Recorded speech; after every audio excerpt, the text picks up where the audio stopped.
La proletariat già mai tremo, mi ha uccise incatenata, carcere violenza nulla mi fermo. Alors moi je suis Anita Farmine, chanteuse, je travaille sur mes compositions entre autres et depuis 1 an et demi, c'est ça à peu près, un peu plus, je sais plus, on a commencé à travailler avec Vincent sur un spectacle qui s'appelle Femmes debout. Alors c'est le Théâtre Charbon qui nous a passé une commande mais nous a laissé complètement libre dans le choix du sujet à traiter. Voilà.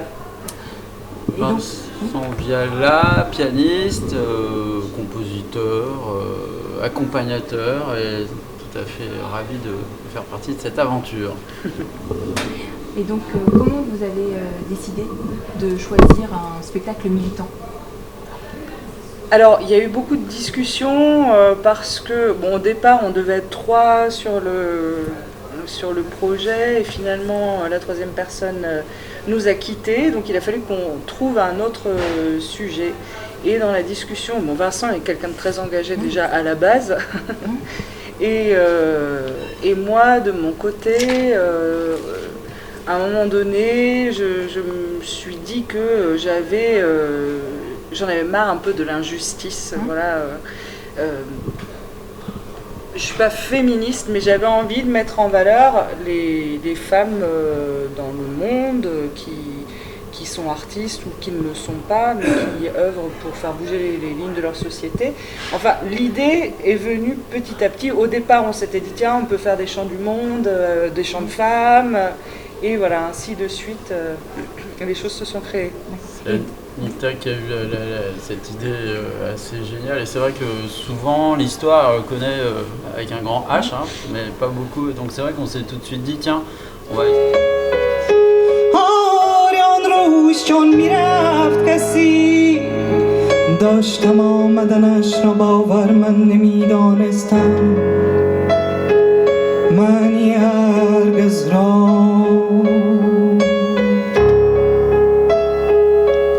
Et alors comment vous êtes répartis les rôles ?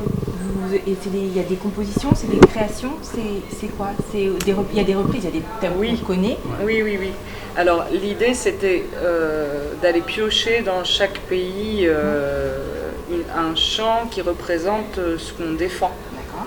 Donc soit parce que le thème le représente, soit parce que c'est une chanteuse qui a proposé déjà quelque chose avant qu'on la mette en valeur à ce moment-là. Et il y a aussi une de mes chansons qui s'appelle Reftegoan, puisque dans mon répertoire personnel, j'essaye de défendre aussi le droit des femmes en Iran. Et par là même, forcément, ça se développe au reste du monde. Voilà. Ce que j'ai lu, c'est que vous aviez fait une résidence au Collège Montesquieu. Alors pourquoi le Collège Montesquieu ? Est-ce que c'est une opportunité ou est-ce que c'était une volonté d'aller dans ce Collège Montesquieu qui est dans un quartier de la Source ? Un peu les deux en fait. Le Théâtre Charbon travaille très régulièrement avec le Collège Montesquieu et l'idée de Thierry, directeur du Théâtre Charbon, c'était qu'on crée dans un espace où y a des élèves et qui puissent visiter un petit peu à différents moments, différentes étapes de travail de la création du spectacle. C'est pour ça qu'on s'arrêtait par moments pour accueillir des classes, pour leur expliquer notre démarche, pour les titiller aussi sur les thèmes. C'était assez sympa. On a eu des échanges très chouettes avec les collégiens et puis comme c'est un public qui est cash, pour nous ça permettait aussi de savoir tiens ça marche pas. Enfin bon, ça nous a c'était assez riche quoi comme expérience d'être dans un lieu pas spécialement culture mais une micro-société de jeunes et dans un quartier assez difficile, donc c'était plutôt sympa. Et il y a quoi d'eux alors du coup dans ce spectacle ? Leur regard critique, Il y a des petites choses, des petits clins d'œil, c'est un peu comme du sous-texte, tu vois. Voilà, c'est ça. Par exemple, à un moment donné, lors de la résidence, il y a un élève qui m'a interpellé parce qu'il me dit monsieur, vous êtes un homme et vous chantez presque la moitié d'un homme, je suis presque une femme, mais est-ce que vous êtes homosexuel par exemple? Bon, Est-ce que vous êtes trans? Est-ce que vous êtes trans? Voilà, c'était ça. C'est donc par étapes. Et voilà, c'est plutôt amusant et on s'aperçoit qu'en 2022 et 2023, il y a toujours à faire avancer cette idée effectivement d'égalité. Voilà, pour certains gamins, ça reste quand même assez compliqué, notamment des petits gars qui sont quand même assez réactionnaires, on va dire, pour parler poliment. Après, ce qui est touchant aussi, c'est que comme on chante dans plusieurs langues, et que dans les quartiers, il y a cette pluriculturalité, pour le coup, je pense que ils se retrouvent aussi dans les propositions artistiques qu'on fait. Et entre autres, quand on fait les restitutions et qu'ils viennent avec leur famille, moi je me rappelle entre autres d'une dame malienne qui s'est mise à chanter avec moi et de me dire elle comprend toutes les paroles qu'on essaie justement de partager et à la fin qui est venue avec les larmes aux yeux pour nous remercier de lui avoir permis de revivre à un moment comme ça. Et puis ça devait être agréable comme moment, ça devait être très fort mais bien sûr, de pouvoir avoir ce partage parce que finalement quand on est spectateur, on essaie de se raccrocher à des paroles alors et puis il y a des chansons on les écoute parce qu'on les comprend pas et donc tout d'un coup il y a quelqu'un qui ouvre une porte et puis c'est ça.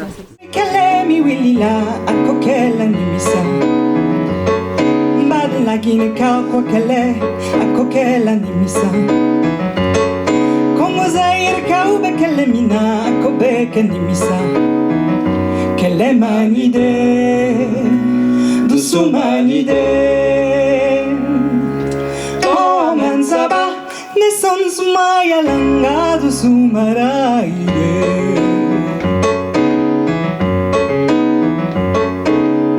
Maye wankado sudabila kodeye nimisa. Ce qui est assez chouette aussi, c'est que l'émotion elle passe à travers même si tu comprends pas les mots, en fait, tu sens que ça raconte des choses. Puis voilà, il y a moyen aussi avec toutes les traductions maintenant sur Internet, tu peux peut-être même retrouver des textes et puis regarder ce que ça dit. Mais c'est vrai que ça, c'est un côté aussi qui était très chouette de voir que ça résonnait auprès d'une dame malienne. Mais je pense qu'il y a eu aussi, quand on a fait la chanson kurde, il y avait des personnes qui avaient réagi. Donc pour nous, ça va au-delà même de ce qu'on imagine en fait. Donc voilà. Moi je trouve ça très sympa en tout cas. J'avais une question sur le titre du spectacle. Vous avez choisi ce titre Femme debout. Il y a quelques années, il y a un album de Jeanne Chéral que j'ai beaucoup écouté. Avec un dernier titre, c'était Femme debout. C'est un clin d'œil, c'est une private joke, c'est un hommage, c'est un hasard. C'est un hasard. On s'est aperçu après. Parce que moi quand j'ai vu le titre, je fais Jeanne Chéral. Oui. Ça m'a touché. En plus c'est une chanson importante aussi. Tu vois, quand on cherchait un nom de spectacle, il y avait le film de François Ruffin qui est Debout les femmes. Et on s'était dit, tiens, Femme debout, c'est sympa, mais on connaissait pas la chanson de Jeanne Chéral. On l'a découvert a posteriori. Parce qu'il y a quelqu'un qui dit, vous connaissez pas Femme debout de Jeanne Chéral? Non. Mais elle est très chouette, il faudrait qu'on la rajoute peut-être d'ailleurs. Oui. Enfin voilà, non, c'est un pur hasard en fait. C'est rigolo parce que moi ça m'a tout de suite. Et j'ai été aussi marquée parce que vous commencez comme vous terminez le spectacle. C'est le même texte. Et donc c'est quoi le message? C'est qu'on est dans une boucle, c'est que c'est inévitable, que finalement c'est partout pareil. Alors, c'est une histoire. Vas-y. Non, je t'en prie. En fait, l'histoire, c'est que Rachel Keke, qui est maintenant députée, a fait partie de ces femmes qui sont mobilisées pendant de longs mois parce qu'elle travaillait à la tâche pour les hôtels, je sais plus, je crois que c'est Hôtel Ibis. Et elles ont lutté, et à la fin de leur lutte, elles ont vraiment, mais ça a duré des mois, et elles se sont mobilisées, elles se sont regroupées, et elles ont obtenu en fait de passer d'un contrat précaire tout pourri à des conditions de travail décentes. Et moi, ce qui me touche beaucoup là-dedans, c'est que quand on se mobilise collectivement, Il y a moyen de faire bouger des lignes auxquelles on ne pensait pas. Je pense que c'est vraiment cette force-là dont elles ont pris conscience. Et l'idée de ramener ça à la fin du spectacle, c'est de dire il y a toujours des combats à mener. Et si collectivement on arrive à... On peut faire bouger les lignes. Elles ont réussi, donc finalement, emparez-vous du totem pour aller... Elles sont très inspirantes en fait. C'est magnifique.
On est tous les deux sur scène, mais on est trois en réalité parce qu'il y a Sigmund qui assure tout l'aspect technique et qui envoie aussi des extraits sonores, des documents sonores, et donc il a aussi une place prépondérante dans le spectacle. Les musiques, les choix des lumières, c'est pas neutre. Non, ça c'était pas mon été. C'est pas, vous êtes trop bien. Parce que je me suis posé la question, le début c'est du violet, je me suis dit bon après sur le coup, j'ai noté qu'il y avait du violet. Puis après, je me suis dit, est-ce qu'il y a un message, la couleur du violet? Et puis après, parce que les lumières étaient chaudes, et puis des fois les lumières étaient froides. Le soleil, moi je me suis... moi, on me voyage dans le monde, je me promène aussi. Alors que pas du tout. Alors, il y avait des recommandations de Stig, justement, par rapport aux ambiances, mais après, ils étaient vraiment en autonomie sur les lumières. Oui, donc, là, à part la lumière qu'il y a justement dans la percussion. Oui, ce halo de... Ça s'appelle comment cet instrument? C'est un DAF. Un DAF. C'est très beau parce que ça fait comme une espèce de lune, c'est vachement joli. Oui, puis c'est joli parce qu'en plus tu joues. Je me suis demandé s'il y avait des notes différentes comme ça, puis après des fois avec une sorte de petite percussion. Je me suis posé une question. Ça dure 45 minutes, je me suis beaucoup interrogée. La victoire est devant.